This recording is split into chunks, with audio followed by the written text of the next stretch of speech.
وایي د چا د بېروخۍ ډکو خبرو به وجلم د چا د بېروخۍ ډکو خبرو به وجلم حساسو مباورو کسندرو به وجلم اوه ډېر ښه د چا د بېروخۍ ډکو خبرو به وجلم حساسو مباورو کسندرو به وجلم چې ما به د خپل حق په باب کې غږ پورته کولو چې ما به د خپل حق په باب کې پورته کولو د دور مغولخیلو زورورو به وجلم او پښتونو مزما د بېوسۍ دغه داستانو د جنګ به چې پاتې شوم نهرو به وجلم پښتونو مزما د بېوسۍ دغه داستانو د جنګ به چې پاتې شوم نهرو به وجلم د چا د راتلو لارې به مې هغسې څارلې دیدن به پکې نه کېده اخترو به وجلم او د چا د مستو سترګو په خمار کې ایسته ورکوم عثمانه د چا د مستو سترګو په خمار کې ایسته ورکوم او د چا تیرو بڼو کاپرو به وجلم او عبید ملنګه ماته د خلوص انجام معلومو اغیارو نه وجلم خو ملګرو به وجلم عبید ملنګه ماته د خلوص انجام معلومو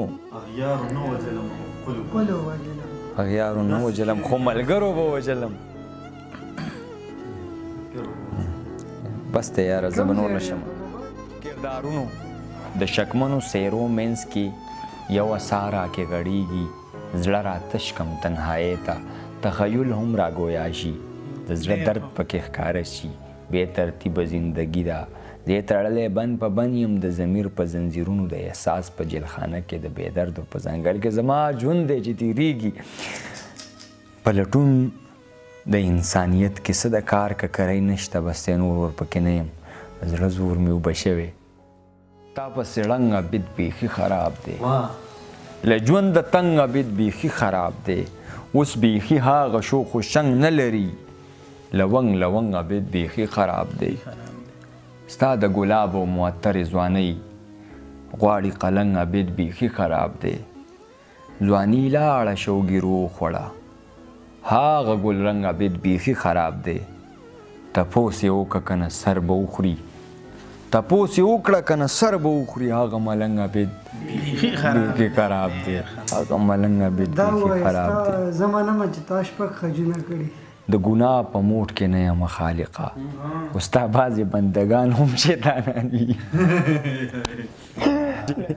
د ګناه په موټ کې نه یم خالقه خو ستا بعضې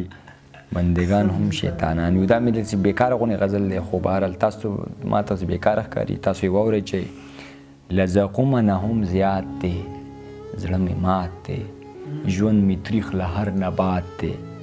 زړه مې مات دی یو د ښار له دې وحشته کډه وړم زم بل دا دل پکې قات دی زړه مې مات دی لا د عشق د تقدس خبر نه دی جانان نه دی شاملات دی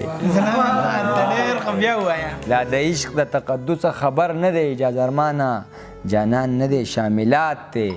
زړه مې مات دی ته زما د زړه د حاله څه خبرې هر ارمان پکې میرات دی زړه مې مات دی او زه عبید په ساحل د تندې مرمه